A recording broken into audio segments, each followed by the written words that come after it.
The Winter War by Priscilla Shirer with Gina Detweiler. Chapter 7. Bad Things Happening. Levi found himself back in the hospital waiting room, where he had been when the crest had appeared and taken him to a horror toss. His mother was standing before him, trying to get his attention. Levi, Levi, she said again. He looked up into her eyes, which softened instantly.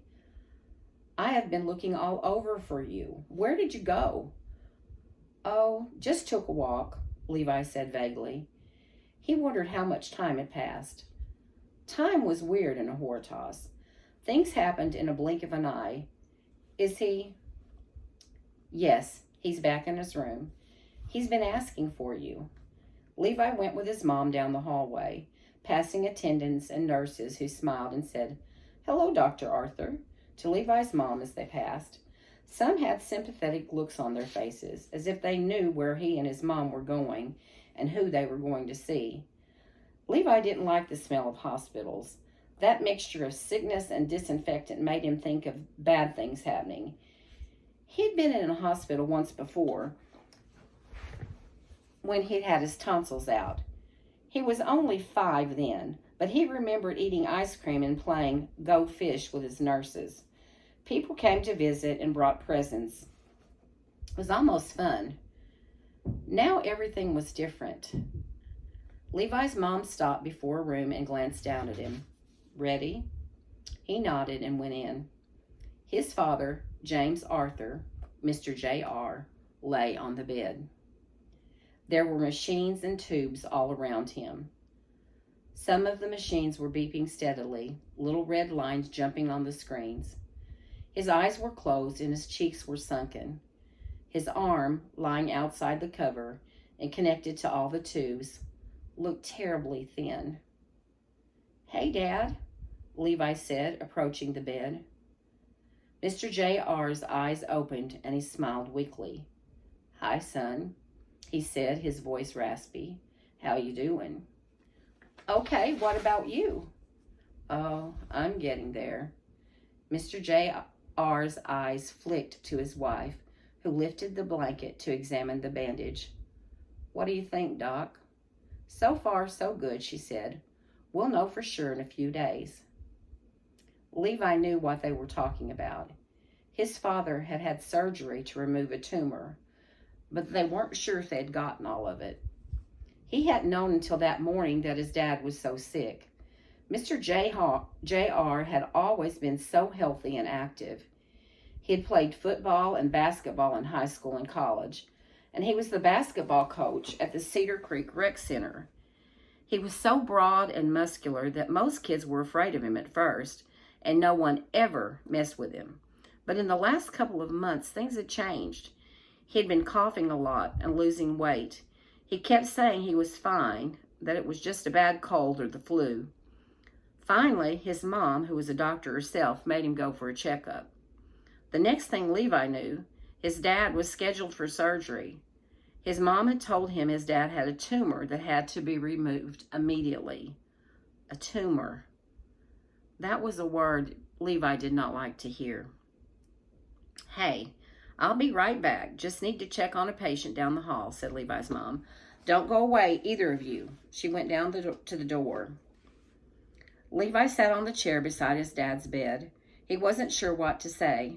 He caught his father eyeing him in that way he had of looking into a person's brain and knowing exactly what was going on there. Been to a horror toss while I was busy? Mr. J.R. asked in a hoarse voice, a soft grin on his face. Levi nodded.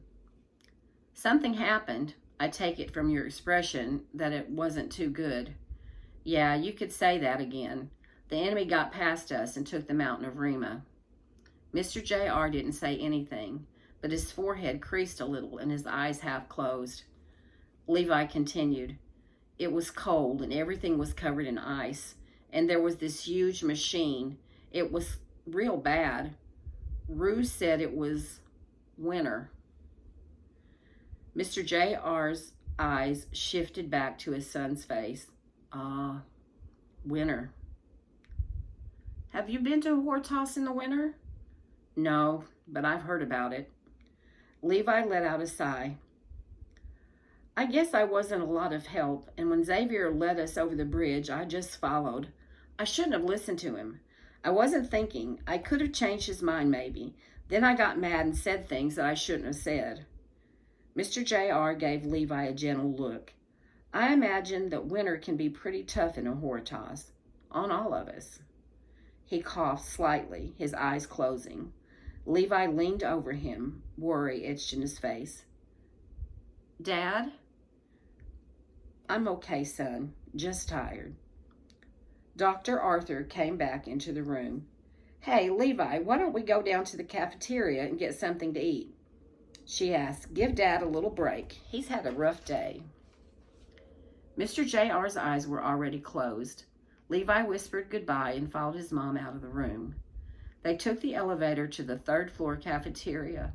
Levi glanced around at all the people getting in line for food, chatting and laughing as if everything was going fine. Yet he felt a dark emptiness hanging over him, much like how he had felt in the Garden of Red. He shivered suddenly, aware of a new scent in the air, replacing the hospital disinfectant. It reminded him of a time when he was little and had gone out to play after a rainstorm. The driveway had been full of earthworms, which made his nose wrinkle in disgust. Levi glanced around, wondering where that smell could have come from. There certainly weren't any earthworms around. You okay? Levi looked at his mom and nodded silently.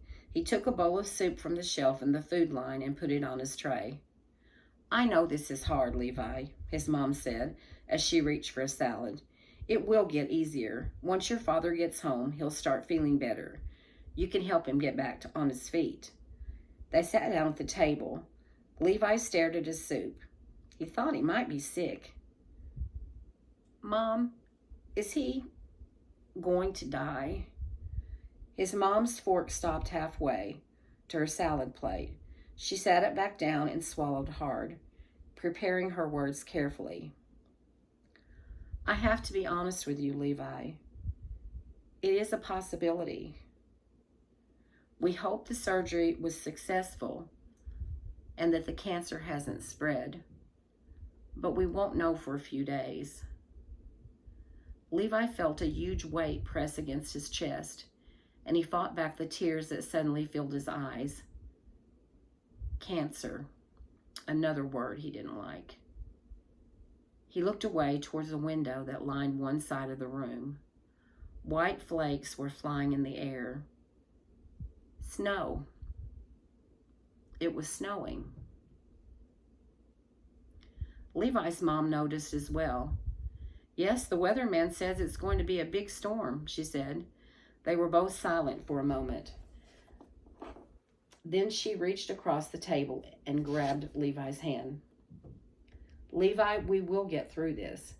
Together. It's going to be okay. Eat something. You'll need your strength. You haven't eaten all day. Levi picked up his spoon and took a small sip of the soup, which sat like a stagnant pool in his mouth. He struggled to swallow.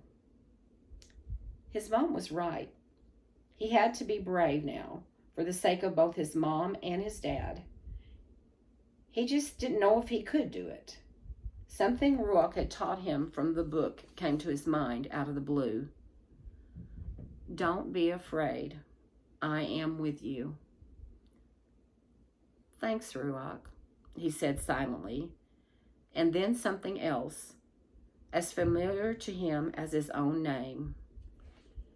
You have everything you need.